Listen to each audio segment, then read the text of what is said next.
Saya memiliki kekuatan spiritual tinggi yang mampu melindungi kerajaan dari ancaman musuh, termasuk melalui doa dan amalan zikir. Organisasi militer yang sistematis dan disiplin, termasuk pengolahan pasukan tempur, serta penggunaan senjata tradisional dan modern saat itu, menjadikan Aceh kekuatan militer yang disegani.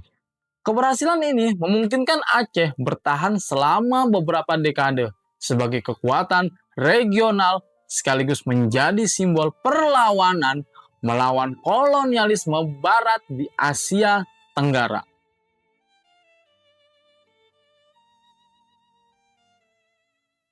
Halo guys, kembali lagi bersama gua, Bang Makron. Di ujung barat Nusantara, ada sebuah negeri yang dikenal dengan sebutan Serambi Mekah, yaitu daerah Aceh. Sebuah tanah yang menjadi pintu masuk Islam sekaligus benteng terakhir melawan kolonialisme. Di balik sejarahnya yang gemilang, tersimpan kisah peperangan yang penuh misteri. Konon, bala tentara Aceh mampu bertahan bukan hanya karena senjata, tetapi karena doa para ulama dan karomah yang melindungi mereka. Namun, cerita sejarah menceritakan hal lain, bahwa di balik kejayaan spiritual, Aceh juga memiliki strategi militer yang luar biasa cerdas.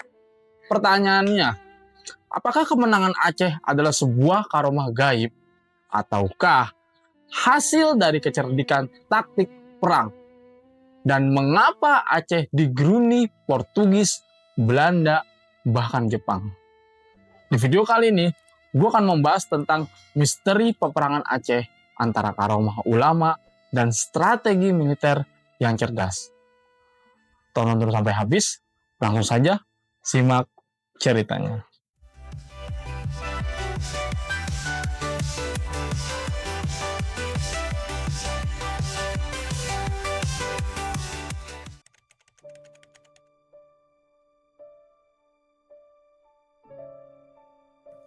Masa kejayaan Kesultanan Aceh Darussalam mencapai puncaknya pada abad ke-17 di bawah kepemimpinan Sultan Iskandar Muda pada tahun 1607 sampai dengan 1636. Pada masa ini, Aceh berhasil memperluas wilayah kekuasaannya hingga pesisir Sumatera, Semenanjung Malaya, dan sebagian Sumatera Barat. Aceh juga berhasil menguasai jalur perdagangan strategis di Selat Malaka, yang menjadikannya pesaing kuat terhadap kekuatan kolonial Portugis. Sistem pemerintahan yang kuat serta angkatan laut dan darat yang tangguh menjadi kunci utama dalam memperkokoh kekuasaannya. Letak geografis Aceh yang strategis di jalur pelayaran internasional memungkinkan kerajaan ini menjadi pusat perdagangan hingga antara India, Timur Tengah, dan Tiongkok. Kekayaan sumber daya alam seperti rempah-rempah, lada, dan emas turut mendukung perkembangan ekonomi Aceh. Selain itu, Aceh menjalin hubungan dagang dengan berbagai negara dan kesultanan besar seperti Utsmaniyah, Gujarat, dan negara-negara Eropa yang memperkaya budaya dan ilmu pengetahuan di daerah tersebut. Keberhasilan Aceh pada masa kejayaan ini juga tercermin dalam kemajuan budaya dan agama, terutama penyebaran Islam dan perkembangan karya sastra serta ilmu pengetahuan. Aceh dikenal sebagai Serambi Mekah karena perannya sebagai pusat kegiatan keagamaan dan pendidikan Islam di Asia Tenggara.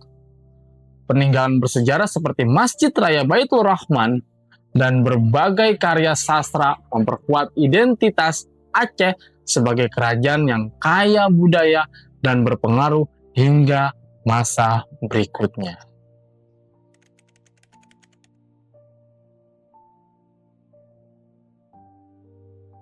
Pada masa kejayaan Kesultanan Aceh, ulama-ulama memiliki peranan sangat penting sebagai penyebar ajaran Islam dan sekaligus pendorong kemajuan intelektual dan spiritual masyarakat. Beberapa ulama besar seperti Hamzah Fansuri, Syamsuddin Pasai, Nuruddin Ar-Raniri, dan Abdurrauf As-Singkili dikenal luas dengan ilmu serta karomah atau kekuatan spiritual mereka.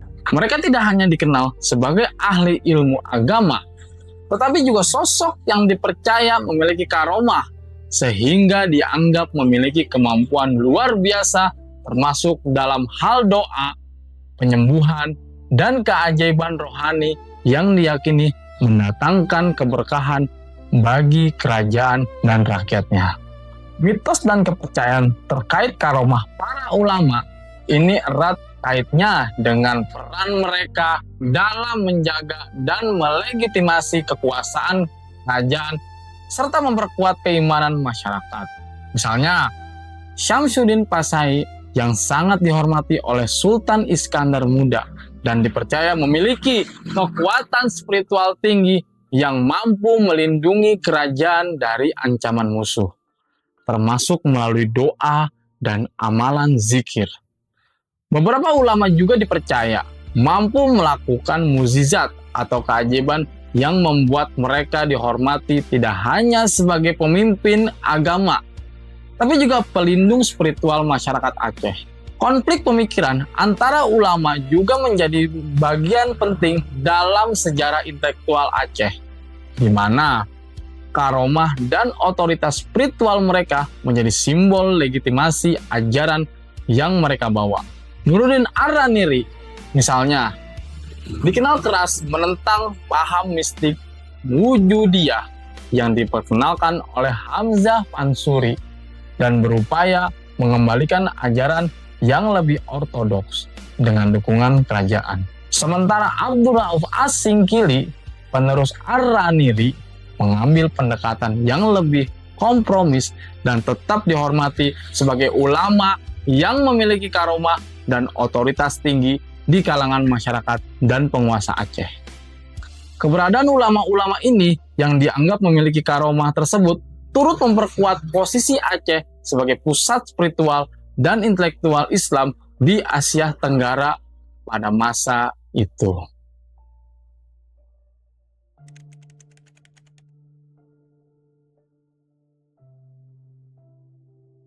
Kesultanan Aceh pada masa kejayaannya dikenal sebagai salah satu kerajaan maritim yang sangat kuat di Asia Tenggara. Secara sejarah, Aceh berhasil menjadi kekuatan besar dengan kekuasaan wilayah yang luas, mulai dari pesisir Sumatera hingga semenanjung Malaya, serta jalur perdagangan strategis di Selat Malaka. Kerajaan ini menunjukkan perlawanan kuat terhadap kolonialisme Eropa, khususnya Portugis dan Belanda, yang berusaha menguasai wilayah dan jalur perdagangan penting tersebut. Aceh juga dikenal sebagai pusat ilmu pengetahuan Islam dan budaya yang berkembang pesat pada masa itu, menjadikannya pusat spiritual dan intelektual di kawasan Nusantara. Strategi militer Kesultanan Aceh sangat terorganisir dan beragam, terutama pada masa Kesultanan Iskandar Muda. Aceh memiliki armada laut yang besar dan tangguh yang mampu melakukan ekspedisi militer jauh hingga ke Malaka dan wilayah pesisir lainnya. Armada ini berperan penting dalam mengontrol jalur perdagangan dan menahan serangan musuh baik dari kekuatan lokal maupun Eropa. Selain kekuatan laut, Aceh juga membangun pertahanan darat berupa benteng dan sistem pertahanan yang kokoh. Belajar dari pengalaman menghadapi berbagai serangan. Organisasi militer yang sistematis dan disiplin, termasuk pengolahan pasukan tempur, serta penggunaan senjata tradisional dan modern saat itu, menjadikan Aceh kekuatan militer yang disegani. Selain kekuatan fisik dan strategi militer, Aceh juga memanfaatkan kekuatan spiritual dan politik demi mempertahankan kekuasaannya. Sultan Iskandar Muda memperkuat pemerintahan dengan membentuk hukum Islam yang ketat, serta memanfaatkan dukungan ulama untuk menggalang semangat perlawanan rakyat.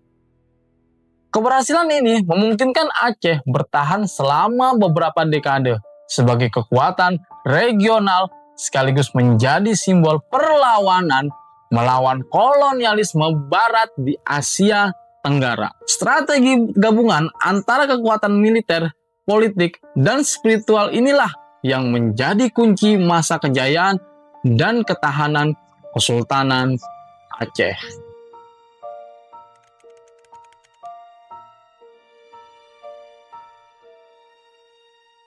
Pada masa kejayaan Kesultanan Aceh, keyakinan agama Islam sangat melekat dalam kehidupan masyarakat dan pemerintahan, menjadi landasan utama dalam menentukan arah kebijakan dan tindakan kerajaan.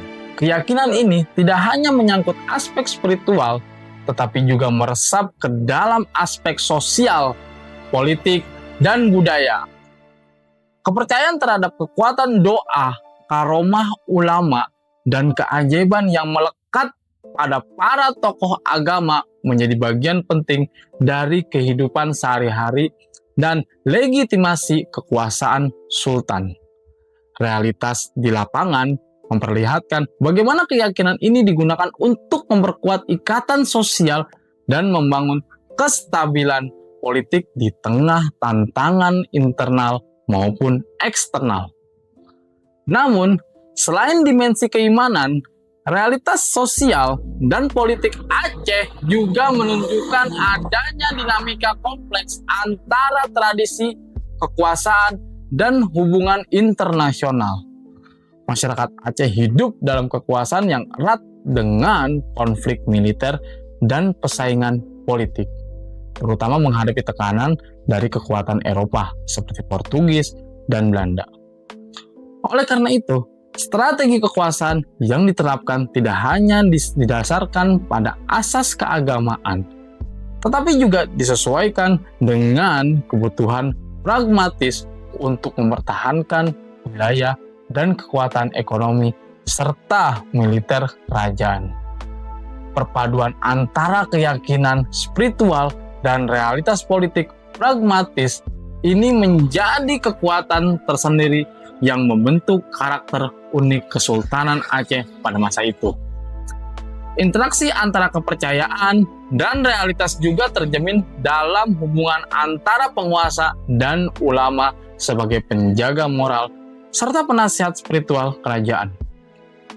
Ulama tidak hanya dianggap sebagai pembimbing agama, tetapi juga sebagai tokoh yang memberikan legitimasi terhadap kebijakan sultan dan mendukung mobilisasi rakyat dalam situasi perang dan perdamaian.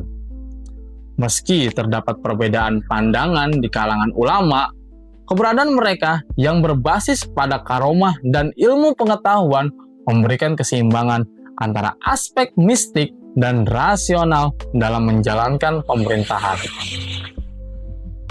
Hal ini menunjukkan bahwa kehidupan di Kesultanan Aceh pada masa kejayaan adalah perpaduan harmonis antara dimensi iman dan realitas politik yang kompleks. Aceh adalah contoh bagaimana sebuah bangsa kecil bisa menjadi raksasa karena iman dan strategi. Mitos dan fakta saling berpadu menciptakan legenda peperangan yang tidak pernah padam dalam sejarah Nusantara. Pertanyaannya adalah, jika kalian hidup di masa itu, akankah Anda percaya pada karomah atau pada strategi? Silakan aja tulis di kolom komentar. Barangkali teman-teman ada yang mau mengkritik, ada yang mau menambahkan, silakan aja tulis di kolom komentar.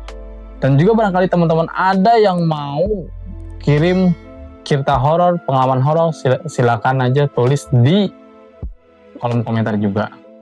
Tapi jangan sih terlalu panjang sih, mendingan kirim aja lewat email yang sudah ada di deskripsi. Thank you for watching and see you next video. Assalamualaikum warahmatullahi wabarakatuh.